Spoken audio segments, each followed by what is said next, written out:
Welcome back to another episode of Let's Have a Sip. I'm your host, Shawn Drinks. What's going on? Hey, how's it going, Shawn? Good. Courtney and I just got back from New York, so little drained from the traveling. Yeah, yeah, I hate Delta. I'm just putting that out there right now. They are yeah, terrible, terrible. yeah. I'm bashing them. I don't blame you because I saw on Courtney's stories like everything that happened with your flight and then not fixing it. And then you guys missed a whole day of the wedding. So sounds like a nightmare. Yeah, it wasn't really too fun, and Yeah. I was like literally like kind of like I wasn't letting people know, but like on the inside, I'm like having a panic attack, and I'm like, we're gonna miss this flight. This is gonna be so bad. So Yeah. Yeah. That's rough. we ended up getting there. I mean, we just missed like a day of. It was mostly stuff that I was gonna be doing because Courtney was most likely gonna stay at the hotel. So Hmm. I missed out on a day of golfing and some other stuff, which is no big deal, but whatever. It's all good. Yeah. A little bummer. Well, I'm glad y'all made it. How was everything once you got there? Oh, it was beautiful. I haven't seen my buddy in 2 years, like I was telling you a second ago before we actually hopped on, and, everybody was so cool. The groomsmen were amazing. It was just fun all around, so, Cool. That's great. Love yep. weddings. Yeah, so, Coppedge Kitchen. I'm hoping I'm Yes, pronouncing that correctly. you Look, are. tell the people what it's all about, everyone watching and listening. Okay, yeah, I'd love to. So, Coppedge Kitchen is um, my LLC that I started almost a year ago in July. And essentially, I'm a personal chef here in Dallas. And what I do is I meal prep um, for clients during the weekdays. I also do small catering too. So that's something I started almost a year ago now, which is so crazy to say. I can't even believe that that's almost been a year, but it's been a really fun journey. And I also have kind of a not really a food blog, but it's where I share recipes as well on coppedgekitchen.com. So if you want to follow along for that, I love developing recipes and sharing those with you guys. So Yeah. yeah. So how do you spell that? How do you So spell it's Coppedge? yeah, so it's Coppedge. So it's like cop and then edge. Okay, gotcha. Like Alright. yeah. Yeah, I know it's kind of a weird one, and a lot of people are like, how did you get that name? And it's because that's the name of the street of our first house and kind of where it all began. So it's kind of like the origin story of you know the kitchen that all of this is coming from. So that's Yeah. why it's named that way. Yeah, as soon as I came to y'all's house a couple weeks back, I saw the street and I was like, "Oh, okay, it makes sense now." Because Yeah. I always ask Courtney, I'm like, why is it called that? I have no idea what that means. I mean, it's cool, but then whenever I saw the street, I was like, okay, makes sense. I get it now. So, Yeah, yeah, it yep, was my brother's idea. He was like, "What about Coppedge Kitchen?" I was like, I don't know. I'll think about it." And then I just like couldn't get it out of my head, and I was like, "Yep, it's Coppedge Kitchen. We're gotcha. doing it." Okay, Yeah. all right. So LLC, Yes. and you made it a year ago, correct? Yes. Okay, Almost a year now. so how long have you actually been in the cooking scene? Okay. So back in COVID, like deep COVID, like um, September, October, or I guess even before that, a little bit before then, I was doing some major career soul searching. I knew I was working in finance actually Oh, at this, in the corporate world, that whole gig, right? yeah, And I knew that that was not what I wanted to continue with. And I was really interested and had been interested in the food industry.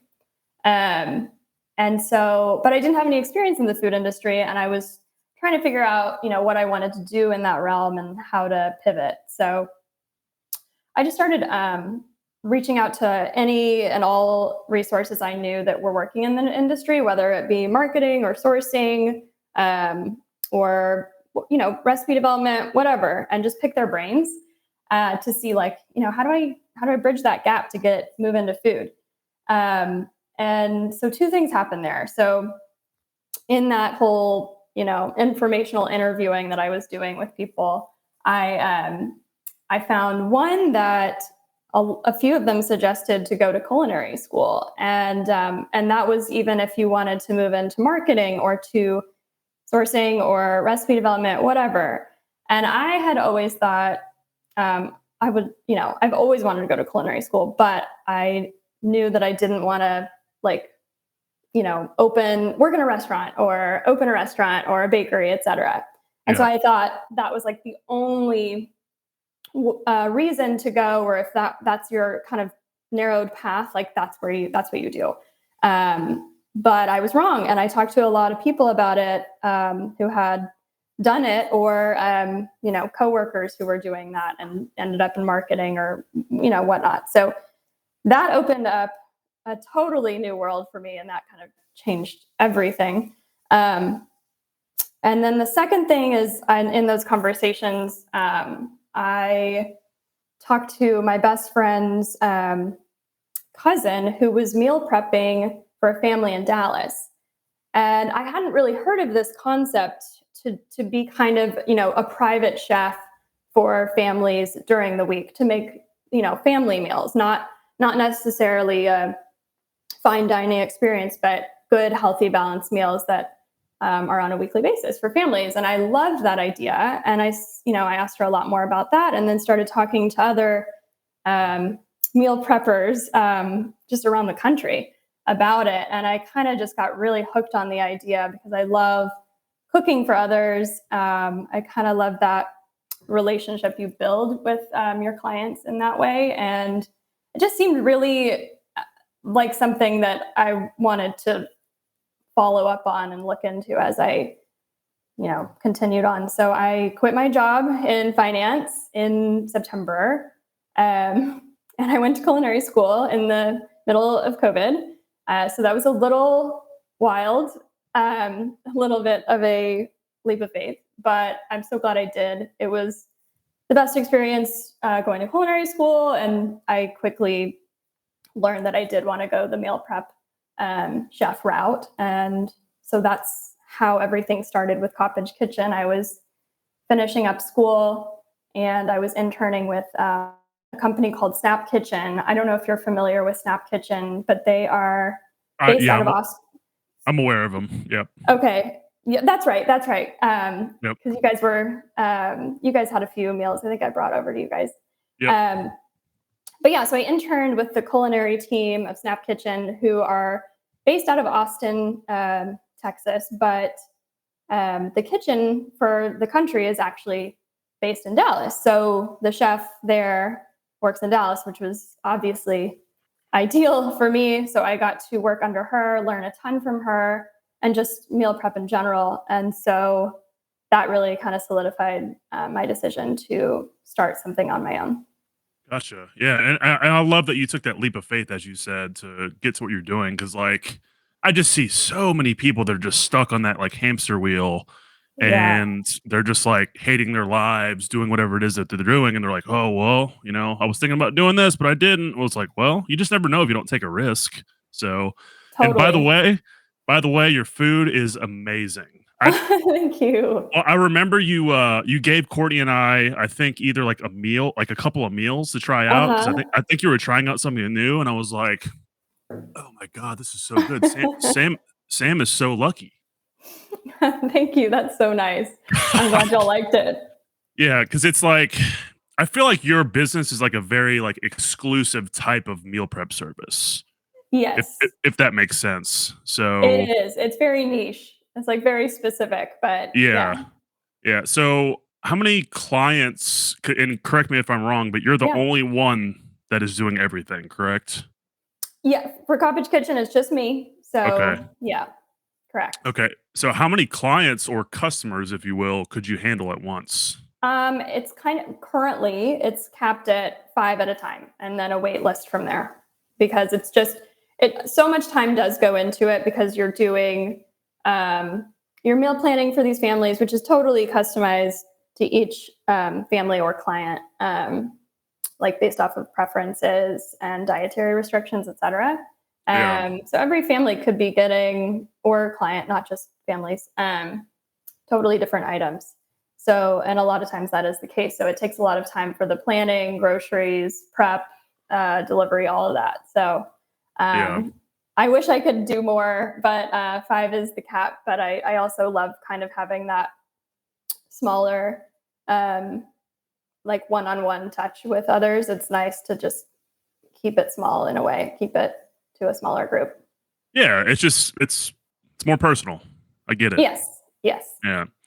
Okay, cool. So, what I mean, what are your plans moving forward? Like, are you trying to think about like expansion? Are you doing different types of things? Because I know you said you're doing like, so you have the meal prep and then you do catering. Is there anything else on the horizon other than that? Yeah, so I just like 2 weeks ago opened up to small format catering, and when I say small format, I just mean like parties of like 25 or less.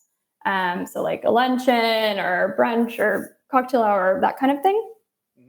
So that's new, and I'm really excited to be doing that, and that's like a really fun component to add to what I've been doing so far. So that's a fun one, and it feels like a really good time to get into that because I mean, while COVID is not gone, things are lifting a bit, and it feels like people are excited to finally get back to their dinner parties and events and just hosting people in their homes again. So Yeah. it's nice to be able to contribute to that. Yeah, for sure. So, okay, now I was just thinking of this. So, I'm going to use an example of myself first, then I'll ask you the question. So, I am not a very good student, meaning m- meaning I'm not good in a classroom setting. I don't Okay. I don't perform very well at that. So, I know whenever you're going to culinary school, you're, either in a kitchen or whatever it is that y'all are doing. So, do you feel like everything that was taught to you at culinary school actually helped you with what you're doing with your business? Yeah, I think so. I like your question because I was not a very good student in high school, college either. But I felt like such a in the best way total nerd when I went to culinary school because for the first time, like I knew what I wanted to do, and I knew that I was like psyched to be there, and like the kid raising their hand in every single question and like to answer everything. I was just like that person in Yeah. school this time around because I was just psyched to be there. So this time was different, but I 100% agree with you on normally with school. But I think to answer your actual question, um, I did learn a lot. I learned so much in culinary school. I think the biggest thing that I took away from culinary school, and I try to like contribute into my kind of blog or sharing in my recipes, is um, technique and strategy. I did not go into culinary school thinking I would take away something like strategy, but that is probably the biggest takeaway I've had in menu planning. I mean, that's half of my job is to figure out a cooking timeline, how to best prep everything, how I can, what can I do at the same time, what needs to be done first, what needs to be done last, like cooling process of finished food, just all these things that you have to kind of start with before you ever even touch a pot or a knife or any of that. Yeah. So that was a huge takeaway, and that was something they emphasized a ton, and we were graded on every single day. So that was a big one. Okay. Yeah, it seems Yeah. very, very. You have to be very strategic when you're doing that stuff because, like, back whenever I was kind of in the bodybuilding thing for a while, Mm-hmm. um, I had to, if I wasn't using a meal prep service, which I did use quite often, which I used a local one in Tennessee whenever I still lived there. It's so convenient to just have that and pay for that convenience and not have to worry about cooking. But like there were times whenever I was taking the time to be like, okay, I'm gonna have to dedicate like Sunday or Saturday to like Right. 4+ hours or whatever it may be for cooking. And I'm a big guy. I eat a lot of food. So I was like, man, and there were times whenever like I went to the store, got whatever I needed, came back to the house, and it just I was like, oh man, this is not enough food. I gotta go back. So Yeah. yeah, that was a pain in the fucking ass whenever I was doing that stuff. But Totally. I completely agree, and it's something you learn as you go, but it is hard, and I think that's such a turn off for a lot of people, or just something that like you don't have time for. So I think that is the biggest reason, or the biggest thing that my clients love about having this service is it gives them so much time back in their day, and like they can check the box of like, okay, I am having a healthy, like good for you and great tasting dinner, lunch, breakfast every day, and they don't have to worry about that, or they don't have to go to the store, and they have more time to yep. dedicate to whatever else they've got going on that they want to do.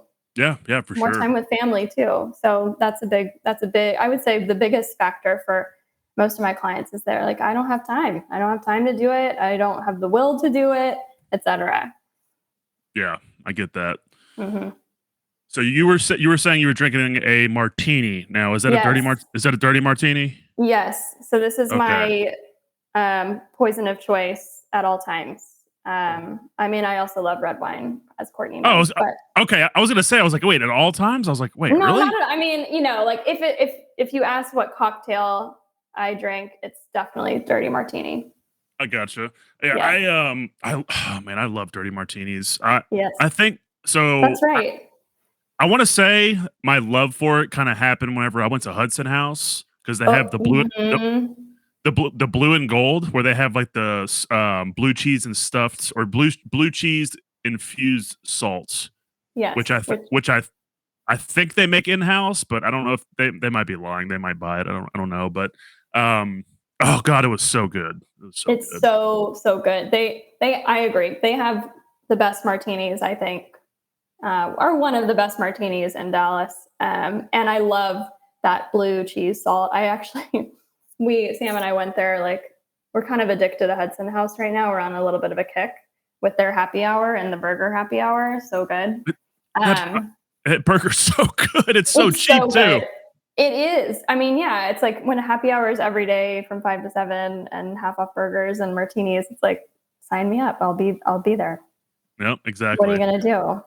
But I think I figured out the blue cheese salt. So let me tell you, because I've been trying to like analyze it Uh, recently. All right, I let's hear think it. it is okay. So haven't tested this, but maybe we should. So next time we're together, we will test these. I think it is literally just salt and then like ground up, like really ground up blue cheese. I don't think, because you can kind of see like blue cheese flecks in it.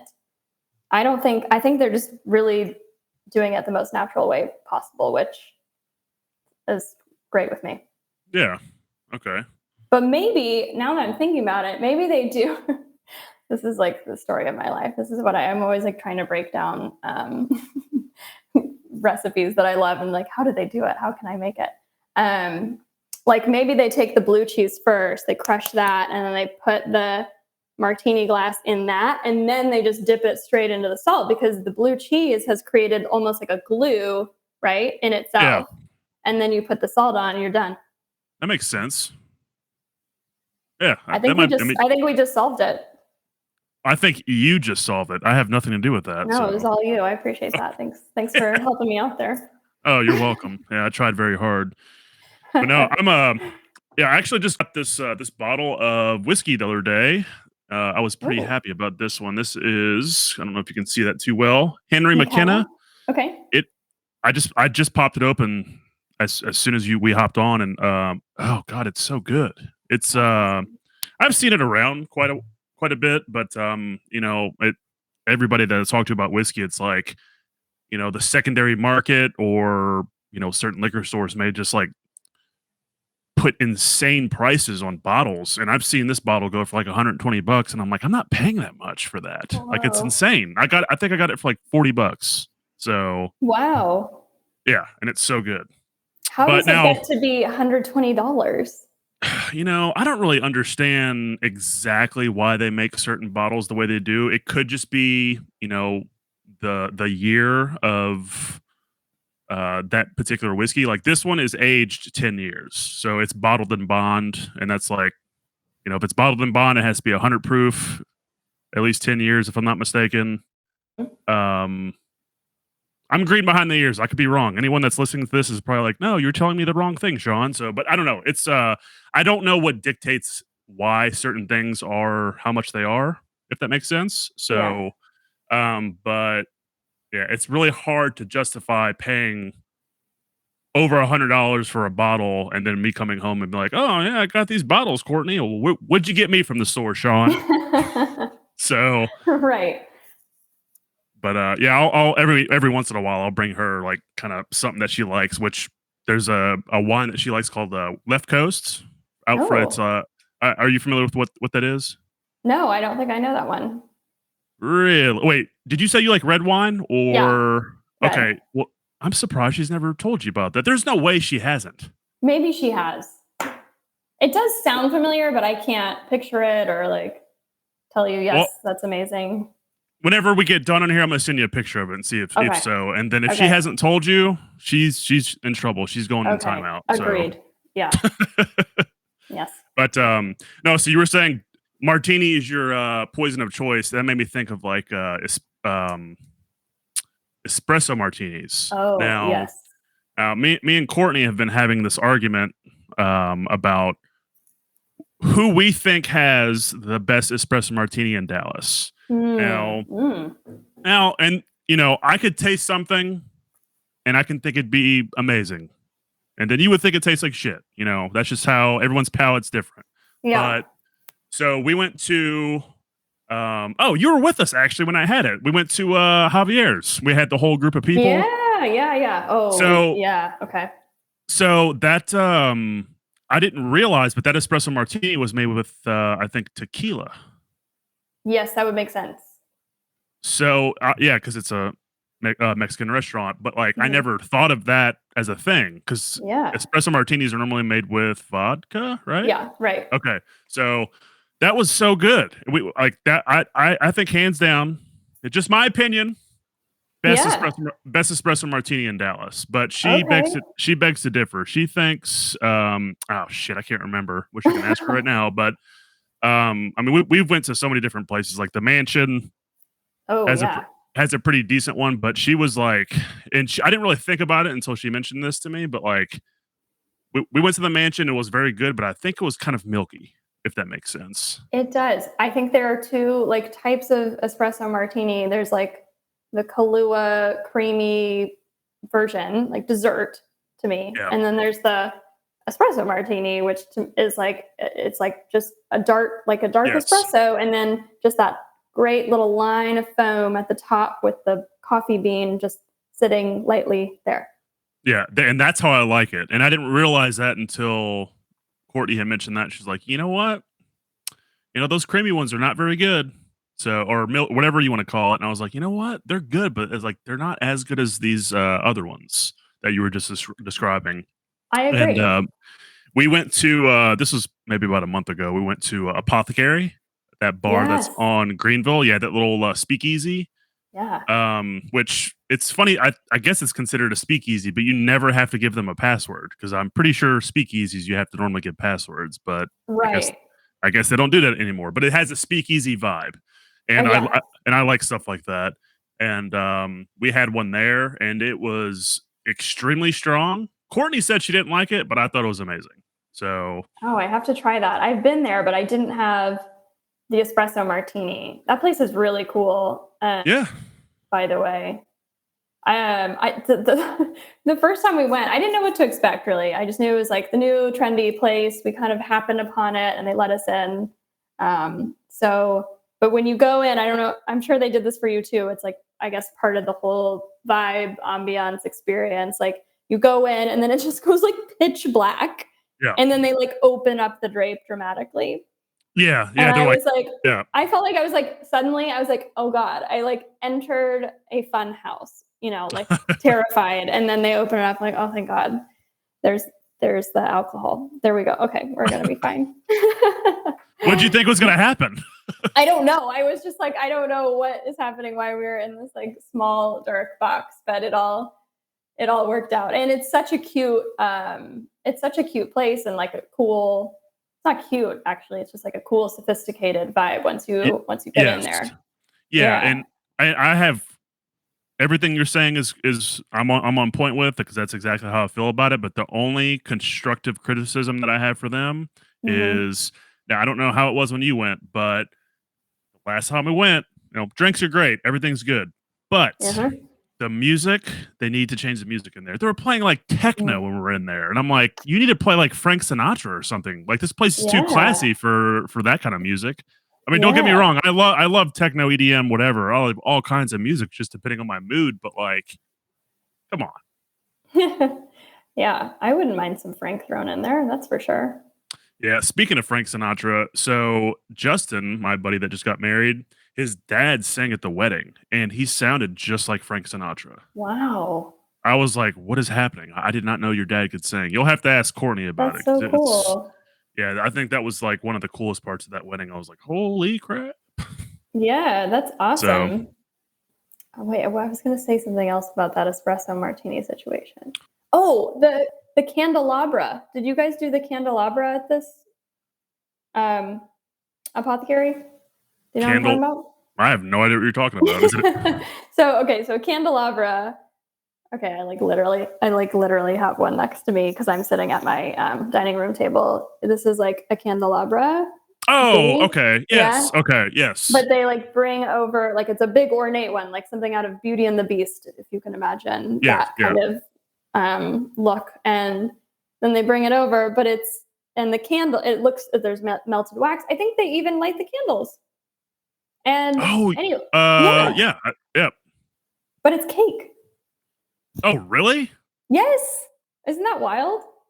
That reminds me of, that TV show called Is It Cake or something on Netflix. Yes. Yeah, with Kate's Cakes.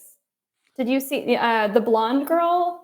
She's in that. She's from Dallas. She's from Dallas originally. And I follow her account because I love her cakes. Like it's just so impressive what she does and like how they make all of the contestants, how they make everything like look like a taco or a sneaker or like Yeah.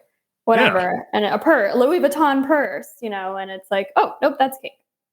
Yeah, it blew my mind the first time I saw it, but, like, whoever you're referring to, I'm not sure. I've only watched it a couple times, so I don't really know I don't know anybody on the show really, but we were just watching it one night whenever we were kinda chilling out, and I was like, "This is crazy."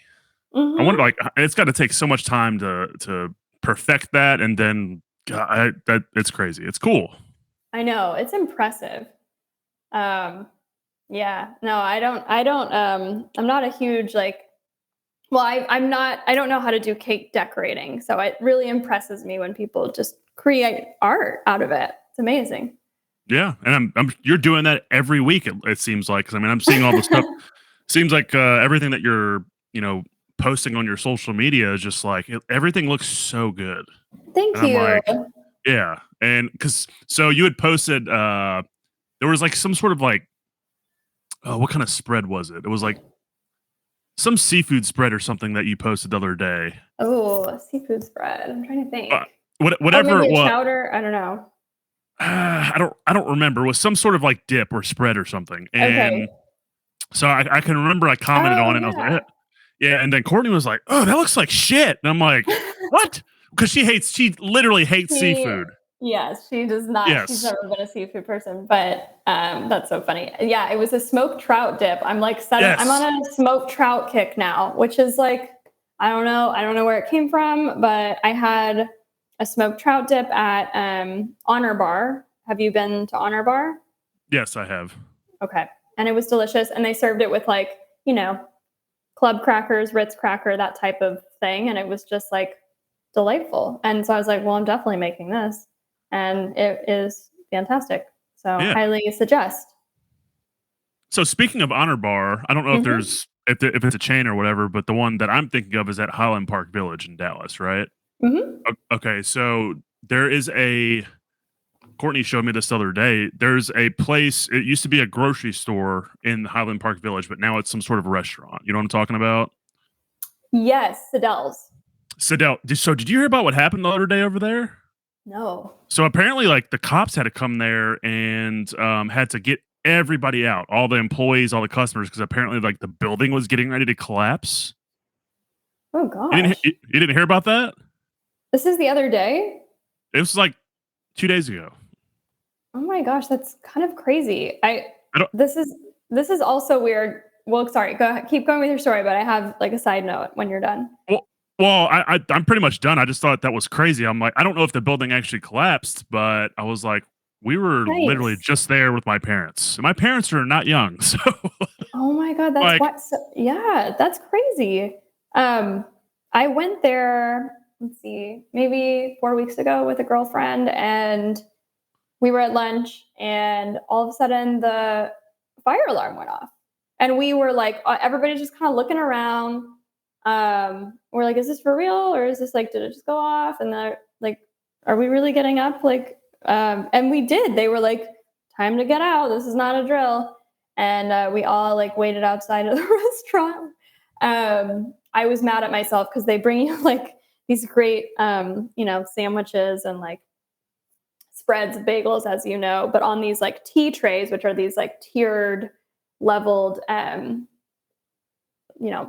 variety of sandwiches, etc. They had just brought it over. I was starving. I was so excited to dig in, and I should have brought it with me, like to stand outside because I just like couldn't wait. But anyway, it was like kind of a similar situation where I was like, okay, this wasn't a drill, but and then we went back inside eventually. It was like 10 minutes later and just continued on. But I still don't know what happened. Like, I guess I assumed something happened in the kitchen and, they just were doing protocol. But that's interesting that you say that happened the other day because now I'm wondering what's going on.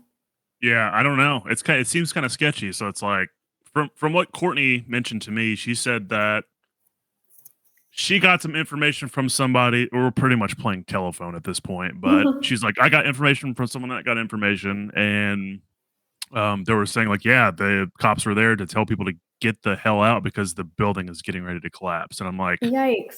like, wait, how do you know that? Like, I don't Yeah. understand. What? Courtney's a very investigative person. She can find anything out. Yeah, she's a Facebook FBI employee, so 1,000%. I'm sure everybody has at least one friend just like that. Yeah. Oh, for sure. Everybody has that. Yeah. She's our private investigator in our girl group. Well, you got to have one, so you You just gotta never have know. one. Yeah, that's right. But yeah, so hey, I really appreciate you coming on. I'm gonna go ahead and Yeah, wrap it up, and sure. just one more time, go ahead and tell everybody where they can find your services. What's your Instagram account, all that stuff. Yeah. So you can find me at coppedgekitchen.com. That's COPPEDGE.com. I've got recipes on there for you guys to try out, and also my services, which are weekly meal prep or small catering. I would love to talk to any of you. And I hope you guys try out a few recipes as well. Yeah. So thank you so much for having me on, Shawn. This has been really fun. Heck yeah, no doubt. Until next time, everybody. Peace. Bye.